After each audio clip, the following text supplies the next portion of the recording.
ఎవ్వడికి లేని గొప్పతనం నాచస్తే సంఘకుంది. పూర్తి వినండి. సానుభూతి తెలపడానికి ఏంటండి? సానుభూతి నోటితో తెలిపితే ఏం చేస్తారండి? చచ్చిన వ్యక్తి ప్రాణం బయటకు వస్తుందా? రాదు. ఢిల్లీలో మొన్న బంగ్లాదేశ్ హై కమిషన్ మీద అటాక్ చేసింది ఎవరండి? ఎవరు? విహెచ్పి సంఘు వాళ్ళేనండి చేసింది. ఏ రాజకీయ నాయకుడు ఏం చేయలే, వాళ్ళే చేశారు. అతి పెద్ద దండయాత్ర చేశారు దాని మీద. వాళ్ళు చెయ్యని పని లేదు, వాళ్ళు కాపాడని స్థానం లేదు. ఇది ఎందుకు సమస్య వస్తుందో మీకు చెప్తా. అక్కడ గనక ఏ బంగ్లాదేశీ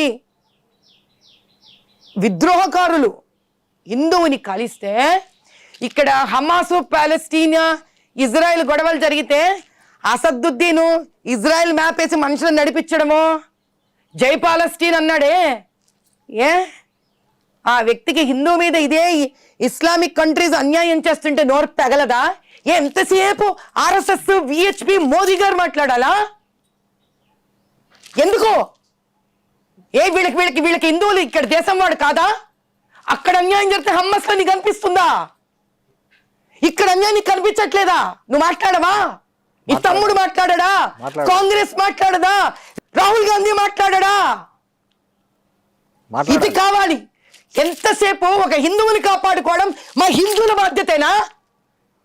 వేరే వేరే దేశాల్లో ఉన్న ముస్లింల కోసం మీరు తట్టుపడాయించట్లేదు. ఇక్కడ చేస్తున్న ర్యాలీ ఎవరు చేశాడు? ఏం ర్యాలీ? కాదు, అసదుద్దీన్ ఏం ర్యాలీ చేశాడు? బయట చెప్పండి ఇప్పుడు మీరు నాకు. కేవలం భారతదేశంలోని ఒక హిందువుకే పట్టింది ఎక్కడ హిందూ హింస పడుతున్నా కాపాడుకోవడానికి. వీళ్ళు మాత్రం ఇక్కడ తిండి తింటూ, ఇక్కడ డబ్బులు సంపాదిస్తూ, ఇక్కడ డబ్బులు స్కాములు చేసుకుంటూ మేరా పాకిస్తాన్ మేరా హే హమారా హే అంటారా? హిందూ తగలబడిపోతే నోరు తెరిచి మాట్లాడరా? వీళ్ళు ఏ రోజైతే మాట్లాడతారో, వీళ్ళు ఏ రోజైతే ఇక్కడ తగలబెడతారో బంగ్లాదేశ్ పఠాన్ని, సోకాల్డ్ కాంగ్రెస్ అండ్ ముస్లింలు, ముస్లిం రాజకీయ నాయకులు, మౌలానాలు, ముల్లాలు, ఆ రోజు భారతదేశం చుట్టూ ఉన్న ముస్లిం రాజ్యాలు కింద నుంచి వణుకుతాయి హిందువులు ఏమనాలంటే. అది కోరుకోవాలి మనం. కరెక్ట్, మీరు చెప్పింది కరెక్ట్. అది కోరుకోవాలి మనం. వాళ్ళకు తెలుసు భారతదేశంలో ఉన్న ఈ ముస్లింలు కూడా, ఈ ముస్లింల పైన ఉన్న అధికారపరంగా ఉన్న ముస్లిం రాజకీయ నాయకులు ఈరోజు ఎందుకనలే, बांग्लादेश यहां से तेरे को मैं आवाज भी जा रहा हूं, जय बोलो भारत माता की, उखाड़ के फेंक देंगे अगर तूने मेरे हिंदू को जलाए. ఎందుకనలే అనాలి? రాహుల్ గాంధీ ఎందుకనలే? ప్రియాంక ఎందుకనలే? సోనియా ఎందుకనలే? తమిళనాడులో వాళ్ళు ఎందుకనలే? రేవంత్ రెడ్డి ఎందుకనలే? కేరళలో ఎందుకనలే? వెస్ట్ బెంగాల్ ఎందుకనలే? జార్ఖండ్ ఎందుకనలే? అన్న రోజు భారతదేశం చుట్టుపక్కల ఉన్న ప్రతి కంట్రీ ఒక హిందువుని ముట్టుకోవాలంటే భయపడుతుంది. ఆ మార్పు భారతదేశంలో రావాలి. మేము అందరి కోసం పనిచేస్తామండి. హిందువులు అందరి కోసం పనిచేస్తాం. బీదవాడని బాధ వింటే వాడు ఏ మతమా ఏమో సంబంధం లేకుండా వెళ్ళి సహాయపడతాం. ఎందుకు తెలుసా? చివరికి భారతమాత బిడ్డలు కదా వాళ్ళు అని, మన అన్నదమ్ములే కదా, అక్క చెల్లెళ్ళే కదా అని. సో వాళ్ళు ఏమంటారంటే, మణిపూర్ తగలబడిపోతుంటే ఏ రోజు మోడీ మాట్లాడలేదు. అరే పక్క వాళ్ళ గురించి నీకెందుకురా? మణిపూర్ మందే కదండి.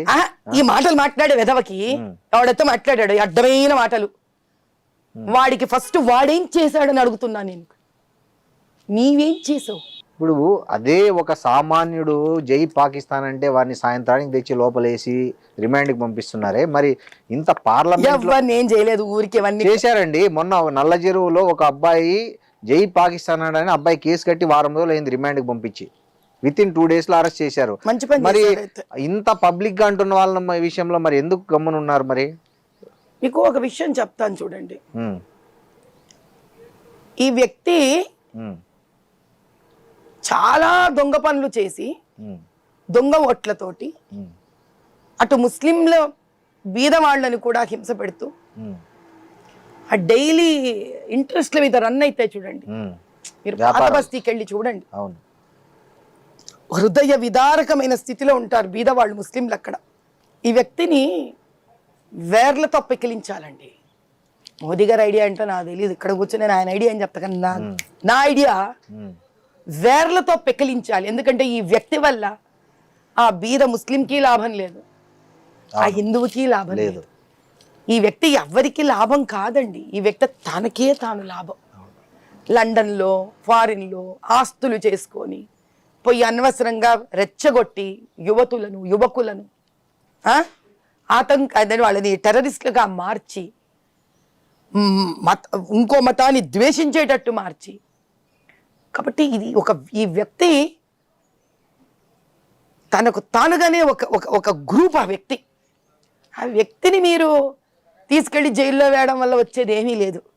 ఆ వ్యక్తి వెనక జరుగుతున్నవి, ఈ వ్యక్తి వల్ల వస్తున్న డబ్బులు ఈ దేశానికి అంటే పాకిస్తాన్ నుంచి కూడా వస్తుంటాయంటారా? ఎక్కడి నుంచో వస్తాయి. అడ్డ కొంపోడికి ఇన్ని డబ్బులు ఏమిటండి? మళ్ళీ మీరు అదే మాట్లాడతారు. ఏమో ఎక్కడెక్కడి నుంచి వస్తున్నాయో, రాకపోతే ఎలా చేస్తాడు ఇన్ని పనులు? కాబట్టి అదంతా తెలుసుకొని వాటిని కత్తిరించాలండి. నిజంగానే మీరు ఒక లెటర్ రాయొచ్చు కదా మోడీకి. నేను ఎవరికి ఏం రాయక్కర్లేదు, ఆయన చేసే పనులు ఆయన చేస్తాడు, ఆయనకు తెలుసు. ఆయనకున్న పనులు ఆయనకు తెలుసు. నా పని నేను చేస్తే చాలు. ఇక్కడ నేను ఎవరికి ఏం చెప్పించగల, మీరు అది చేయండి ఇది చేయండి అని. నా పని నేను చేయాలి ఫస్ట్. కాదండి, అందుకే నాకు ఎప్పుడు కూడా నేను ఇంత పాత బస్తీలో తిరుగుతాను కదా. అవును, మీరు పాత బస్తీలో స్త్రీల కోసం చాలా రోజుల నుంచి కృషి హిందూ చేస్తున్నారు. ముస్లిం క్రిస్టియన్ అందరికీ చేస్తానండి నేను. స్కిల్ డెవలప్మెంట్ అని, టైలరింగ్ అందరికీ చేస్తా, ఉపాధి కోసం పని చేస్తున్నారు కదా. సో కానీ మీరు ఒకటి గమనించారా, మొన్న మీ ఎన్నికల్లో ముస్లిమ్స్ బీజేపీ అంటేనే ఒక భయం పడే ఒక పరిస్థితి ఉంది. ఫస్ట్ దాన్ని ఎందుకు మీరు బయటికి తీసుకురావాలంటే మీ దగ్గర ఉన్న యాక్షన్ ప్లాన్ ఏంటి? సింపుల్ ఒకటే మాట చెప్తానండి. ముస్లిమ్స్కి బీజేపీ అంటే భయం నూరింది ఎంఐఎం.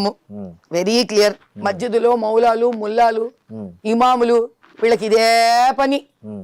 ముస్లింల తలకెళ్ళ దూర్చడం, బీజేపీ వస్తే నేను చంపేస్తుంది, నేను ఉండనివ్వదు, ఈ తప్పుడు చెడు ప్రచారం చేయడం వాళ్ళ పని. ఇది మారాలి అని అంటే మాబోటి నాయకులు అంటే నేను మోదీ గారి నుంచి కూడా చూసి నేర్చుకున్నా. ఏది అనవసరమో అక్కడ వాళ్ళని దూషించకూడదు. ఇప్పుడు నేను నా చారిటబుల్ ట్రస్ట్ ఉంది, నేను క్రిస్టియన్లకు పనిచేస్తాను, స్త్రీకి పనిచేస్తాను. ఆ స్త్రీ క్రిస్టియన్ అయినా హిందువైనా ముస్లిం అయినా ఎవరైనా కానీ బీదరికం, స్త్రీకి బీదరికం ఉండకూడదు, తల్లికి బీదరికం ఉండకూడదు. అవును. ఈరోజు నిజం చెప్పాలంటే ముస్లింలు కూడా మోదీ గారిని చాలా ఇష్టపడతారు. ఎవరో స్వార్థపరులు చేసుకున్నారు దాన్ని. కానీ నేను ప్రాక్టికల్గా నేను గుజరాత్కి వెళ్ళినప్పుడు, అహ్మదాబాద్ తిరిగినప్పుడు టాక్సీ డ్రైవర్ ముస్లిం. అప్పటికి నేను చాలా ఎన్నో ఏళ్ళ క్రితం, దిస్ ఇస్ ప్రాబబ్లీ ఇన్ 2010 అనుకుంటా, 10-11 టైంలో. నాకు ఇష్టం, I like to know politics. అక్కడ ప్రజలు ఏమి భావిస్తున్నారు అని స్టడీ చేశారు. అతను ఐ వాజ్ సర్ప్రైజ్డ్. ఎంత అభిమానంగా మాట్లాడుతున్నాడంటే మోదీ గారి గురించి. ఆయన అన్నాడమ్మా, పతంగులు ఇక్కడ ఇది వరకు చేసేదంతా మేము ముస్లింసే పతంగులు చేసేది. చాలా పెద్ద పతంగుల పండగని ఆయన చాలా దూరం తీసుకెళ్ళాడు. దానివల్ల మా ఎంతో మందికి దాని మీద ఆధారపడిన వాళ్ళకి ఒక సుస్థిరత వచ్చింది, ఒక జీవనాధారం వచ్చింది. కాబట్టి వాళ్ళదేముందండి, తన కోసం బతికే ఎంఐఎం లాంటి వాళ్ళు స్వార్థపరులు. ఈరోజు కేరళలో కమ్యూనిస్ట్ పార్టీలు లాంటి వాళ్ళు, ఆ వెస్ట్ బెంగాల్లో మమతా బెనర్జీ లాంటి వాళ్ళు, వాళ్ళకి ఏం పోయిందండి? తెలంగాణ బీజేపీ బండి సంజయ్ గారు కూడా ఇట్లాంటి స్టేట్మెంట్స్ ఇస్తుంటారు కదండి. మన జూబ్లీ హిల్స్ ఎన్నికల్లో కూడా టోపీ ఉన్నోనికి టోపీ లేనోనికి మధ్య పోరాటం ఇది అంటే అప్పుడు సామాన్య ముస్లింను కూడా జనరలైజ్ చేయడం కరెక్ట్. నా స్టేట్మెంట్స్ వేరే, మీరు నాది నా వరకే, మీకు ఇది వరకు కూడా చెప్పాను. నేను వేరే వాళ్ళ గురించి వాళ్ళు ఏం మాట్లాడుతున్నారంటే మీరు వాళ్ళతో ఇంటర్వ్యూ చేసుకోండి. ఓకే, నాది నాతోనే మాట్లాడండి. Very simple. నేను అనేది అట్లాంటి స్టేట్మెంట్స్ వల్ల కూడా బీజేపీ అంటే భయం ఏర్పడుతుంది కదా అని ఆ స్టేట్మెంట్ తో బీజేపీకి భయం ఏర్పడుతుంటే ఈ మేరా పాకిస్తాన్ అన్నప్పుడు భయం వేయట్లేదా ముస్లింలకు కూడా?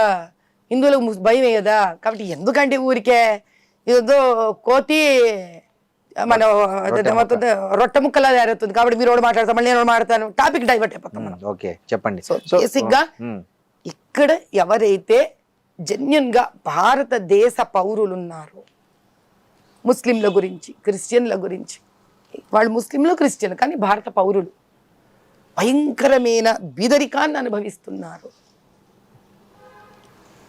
వాళ్ళని మనం అందరినీ కలుపుకొని మూకమ్మడిగా ముస్లింలు వీళ్ళ వల్ల అవుతుంది అని వాడే ప్రవర్తన ఉన్న వ్యక్తి మోదీ గారు కాదు. ఆయన ఎప్పుడు తన భాషణలో అందరినీ కలిపి ఒక తాటి కింద మాట్లాడారు. ఆయన సమస్యగా తీసుకొని మాట్లాడతారు. అలా ఆయన ఆధ్వర్యంలో అలా ఆయన వ్యక్తిత్వం చూసే నేను బయటకు వచ్చాను. ఎందుకు నేను అందరికీ సహాయపడతాను. నేను పార్దీవాడ బస్తీకి సహాయపడతాను, నేను మా నాయకు బస్తీకి సహాయపడతాను, ఫలక్నుమాలో ఆ పక్కన బ్రిడ్జ్ కింద ఉండే మా ఎస్సీ బస్తీకి సహాయపడతాను, నేను మా కార్వాన్ దగ్గర ఉండే జియాగూడ బస్తీకి సహాయపడతాను. అందరూ నా వాళ్ళే. నాకు ఒక బాధ్యత ఇచ్చాక వీళ్ళందరూ నా వాళ్ళే. బాధ్యత ఇవ్వకముందే అందరితో కలిసి పనిచేశాను. ఒక సమైక్యతా భావాన్ని పెంపొందించేయడానికి చెడపడానికి ఎంతసేపు అండి చెప్పండి. ఒక పాలంతా పాడడానికి ఒక్క విషబిందువు చాలు. కానీ అది చక్కటి పరమాన్నం అవ్వాలంటే 2 గంటలు వండాలి. ఒక చక్కటి పరమాన్నం అవ్వాలంటే ఆ బెల్లం విరగకుండా పాలు అంత ఈజీ కాదు.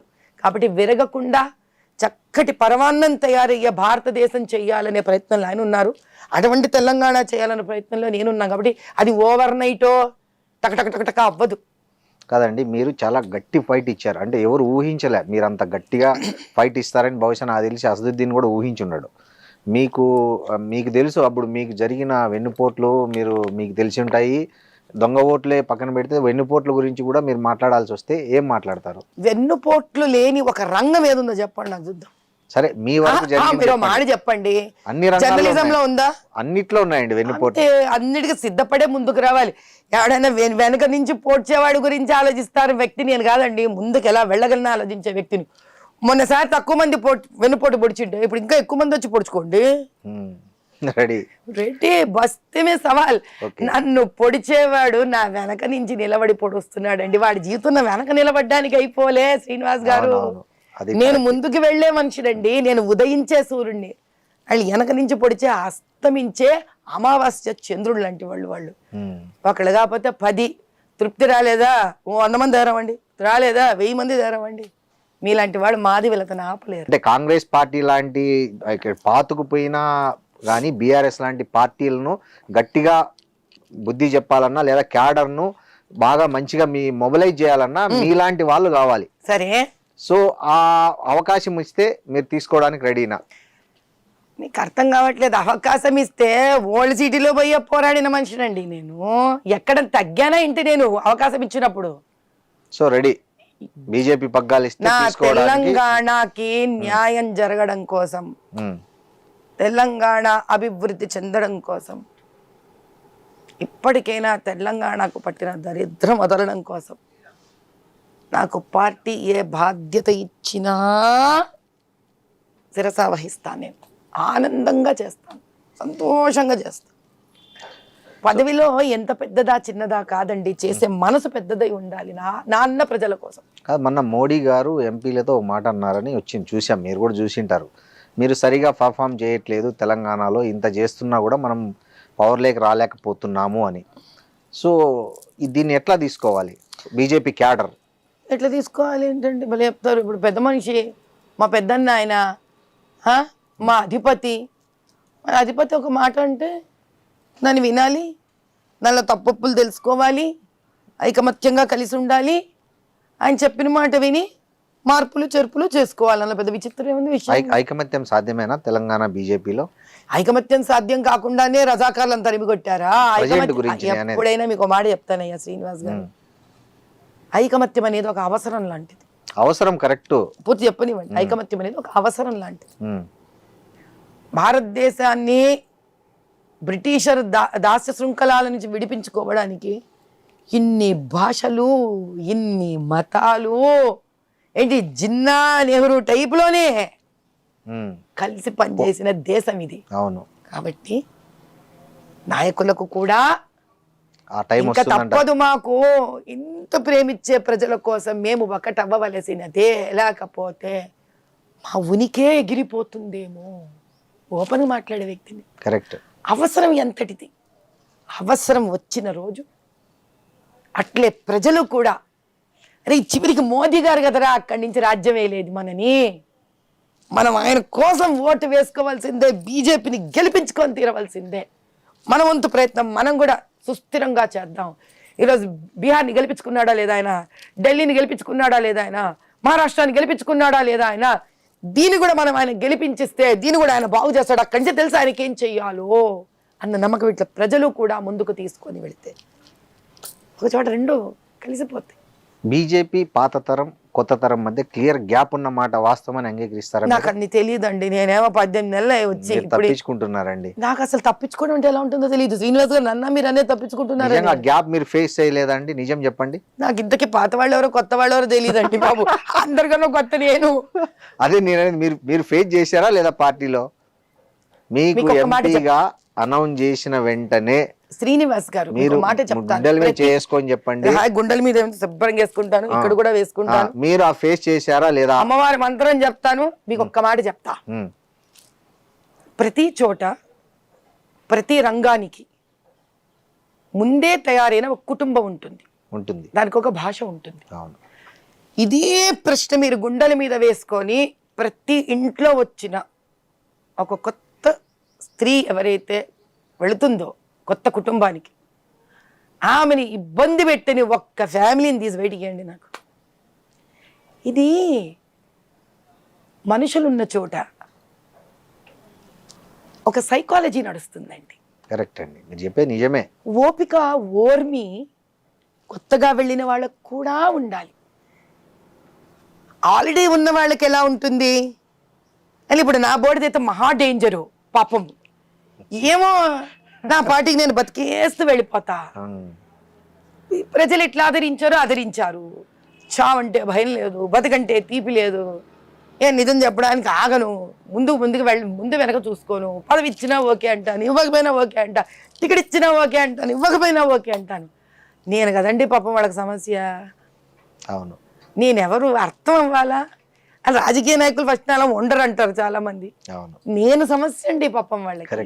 నేను అర్థమైన రోజు వాళ్ళకి పూర్తిగా పాపం ఈవిడ ఏ ఉండదు, ఈవిడికి బుర్రలో మనసులో ఏం ఉండదు, ఈవిడ చివరికి బీజేపీ గెలవాలని మాత్రమే ఉంది, ఈవిడికి వేరే ఉద్దేశమే లేదు అని నేనెవరో వాళ్ళకి పూర్తి తెలిసిన రోజు వస్తుంది చూడండి. ఆ రోజు వాళ్ళే రియలైజ్ కాదు, వాళ్ళే శాంతపడతారేమో, వాళ్ళే పిలిపించేసుకుంటారు. అన్నిటికన్నా పెద్ద విషయం ఏం తెలుసా, ఈరోజు నేను మీతో ఇన్ని మాట్లాడుతున్నాను కదా, ఈ స్వేచ్ఛ ఎవరిచ్చారు? పార్టీని ఇచ్చింది, మీరు తీసుకున్నారు. ఇలా మీలాగా అందరూ మాట్లాడరు. సారీ, అవునా? కానీ నేను మాట్లాడుతుంటే నాకు పార్టీ నుంచి పెద్దల నుంచి ఫోన్ రావాలి కదా, ఎందుకు ఇచ్చావమ్మా నువ్వు ఇంటర్వ్యూ? రాలే, ఏ రోజు రాలే. ఇప్పుడు మొన్న మీరు గోరక్షల మీద దాడి జరిగింది, మీరు చాలా ప్రముఖంగా మీరు ఒక్కరే ప్రొటెస్ట్ చేశారు నాకు తెలిసినంత వరకు. లేదండి, ఈటల గారు వచ్చారు, అక్కడ బండి సంజయ్ గారు వచ్చారు, కిషన్ రెడ్డి గారు వచ్చారు. ఫస్ట్ నేను చెప్పేది ఏదో ఒకరు ఫస్ట్ భలే ఉందండి. ఇప్పుడు మీరు టికెట్ కొనుక్కోవాలంటే కూడా ఎవడోడు ఫస్ట్ నిలబడతాడా? ఫస్ట్ టికెట్ కొనుక్కునే నేను అనేది బాధ్యతలు ఉన్న వాళ్ళు. ఇప్పుడు కిషన్ రెడ్డి గారు ఒక మంత్రి, కేంద్ర మంత్రి, ఆయన రావాలి. ఏమి అట్లా కాదండి, నేను ఖాళీగా ఉన్నా, నేను ఏం చేయలేదు, హోమం చేసుకుంటుంటా దేశం కోసం, తెలంగాణ కోసం. కవర్ చేస్తున్నారు కానీ ఫస్ట్ రియాక్ట్ అయింది మీరే. మీరు వచ్చారు ఇంటర్వ్యూకి, అప్పుడు నేను ఏం చేస్తున్నా, హోమం చేసుకుంటున్నా. నేను ఎంత ఖాళీగా ఉండకపోతే దేశం కోసం కూర్చొని హోమం చేసుకుంటుంటా. చెప్పండి, ఖాళీగా ఉన్న వాళ్ళందరూ రియాక్ట్ అవుతున్నారు చెప్పండి బీజేపీలో. ఇప్పుడు మీరు వచ్చారు, నన్ను అడిగారు, రియాక్ట్ అయ్యారు. వాళ్ళ దగ్గర పోండి, అడగండి, వాళ్ళు రియాక్ట్ అవుతారు. వాళ్ళ దగ్గర పోకుండా ఎవరు చెప్తే పోలే, మీరు స్వచ్ఛందంగా తెలుసుకొని వెళ్ళారు అక్కడికి, వాళ్ళ తరఫున పోరాడారు, నిలబడ్డారు, గట్టిగా ప్రొటెస్ట్ చేశారు. మీకు మాట చెప్తాను, నిజం ఉన్నది చెప్తాను. పాత బస్తీలో యువతరం చాలా మంది ఎవరైతే సనాతన హిందూ ధర్మాని కోసం పోరాడతారో వాళ్ళందరూ అమ్మ అమ్మ అనుకుంటూ నాతో అడపా వచ్చి చర్చించుకుంటూ జనరల్గా ఏం చేద్దాం, ఎట్లా చేద్దామని వాళ్ళతో నేను టచ్లో ఉంటానండి. ఒక రాజకీయంగా వాళ్ళని ఏదో వాడేస్తాను అన్న వ్యక్తిలా చూడరు నన్ను. ఏదో వెళదాము, 2 సలహాలు తీసుకుందాము, అమ్మ ధైర్యం మనతో ఉంటే బాగుంటుంది అన్న ధోరణిలో నా పిల్లల్లా ఉంటారు వాళ్ళు. మీరు నమ్మితే నమ్మండి, లేకపోతే లేదు. అది జరిగే పిల్లాడు హాస్పిటల్ అడ్మిట్ అయినప్పుడు నేను వంట చేస్తున్నాను రాత్రి, నాకు ఫోను వేడ్చుకుంటూ ఫోను, అమ్మా అన్యాయం అయిపోయిందమ్మా, ఇట్లా అన్యాయం అయిపోయిందంటే ఒక 10 నిమిషాలు ఇలా స్టవ్ ఆఫ్ చేసి వస్తా, ఓపెన్గా చెప్తున్నా నేను ఇది. వాడి ఫోన్ నువ్వు పెట్టరా బాబు, నువ్వు పెడితేనే కదా నేను 5 నిమిషాల్లో వంట ముగించుకొని వస్తానని 10 నిమిషాలలో వంట ముగించుకొని హడావిడిగా అక్కడి నుంచి పరిగెత్తి వెళ్ళా. ఈ పరిగెత్తి వెళ్ళడంలో ఆ పిల్లాడు పాప ఏడుస్తూ నాకు ఫోన్ చేయడంలో నేను ఈ 10 నిమిషాలు వంట ముగించడంలో నేను అప్పుడే నంబర్ 1 అయ్యానా, 2 అయ్యానా, 3 అయ్యానా, 4 అయ్యానా, నాకు అట్లని కాదు. నాకింత అంటే తెలియదండి. ఓవరాల్ గా బీజేపీకి సంబంధించి కార్యకర్తలకు కానీ ఆ భావజాలం ఉన్న వాళ్ళకి కష్టం వస్తే ఫస్ట్ రెస్పాండ్ అయ్యే వాళ్ళు మంచిదే కదా. మాధవీలత ఉంటారు అనే క్రెడిట్ మీకు వచ్చిందండి. ఓన్లీ మంచిదండి, చాలా ఆనందం. ఇది ఉందని కూడా తెలియదు. ఈరోజు ఐ డ్రీమ్ శ్రీనివాస్ ద్వారా ఇది కూడా తెలుసుకున్నా, అంటే సంతోషం. మిగతా అందరూ కూడా అలా స్పందించే రోజు వస్తుందని మీరు అనుకుంటున్నారా? అందరూ స్పందిస్తున్నారు, ఎవరు వాళ్ళ పద్ధతిలో స్పందిస్తున్నారు. అందరం స్పందిస్తున్నాం, ఒకరితో పద్ధతి అంతే. హైదరాబాద్ అనేది ఒక మిక్స్డ్ సొసైటీ, అంటే మెట్రో సిటీ. అవును, విభిన్న జాతులు, విభిన్న కులాలు, విభిన్న విభిన్న దేశవాసులు కూడా మీరు ఆ ఫిలిం నగర్ బంజారా హిల్స్ దగ్గర పోండి, పారామౌంట్ అపార్ట్మెంట్ కి వెళ్ళారంటే చిట్ట వణుకుతారు మీరు. ఎందుకు? అయ్యో అసలు ఎవరెవరో ఉంటారు అక్కడ. అయ్యో సరే పోన్లేండి, ఈ ప్రశ్న ముగించండి. ఇలాంటి ఒక మిక్స్డ్ సిటీలో హిందుత్వ అనే కాన్సెప్ట్ మీదే రాజకీయాల్లో బాగా ఫేమస్ అయినటువంటి బీజేపీ పార్టీ నుంచి మీరు ఏదైనా ఒక రెడ్ లైన్ కానీ డెడ్ లైన్ కానీ గీసుకోవాల్సి వస్తే ఎక్కడ ఆపుతారు? అంటే దీన్ని హిందుత్వ గురించి మాట్లాడాలన్నా రాజకీయానికి హిందుత్వానికి సంబంధం లేదని లేదు. నేను అనేది మళ్ళీ మీకు అదే చెప్తాను, నేను అదే మాట్లాడతాను. నా దగ్గర ఎంతో మంది పాత బస్తీ నుంచి స్త్రీలు, పిల్లలు, మార్వాడీస్, ముస్లింలు అందరూ వస్తారు. కళ్ళనీళ్లు పెట్టుకొని వచ్చిన నా కాన్స్టిట్యుయెన్సీ వాళ్ళని ఏ రంగుతో నన్ను చూడమంటారు?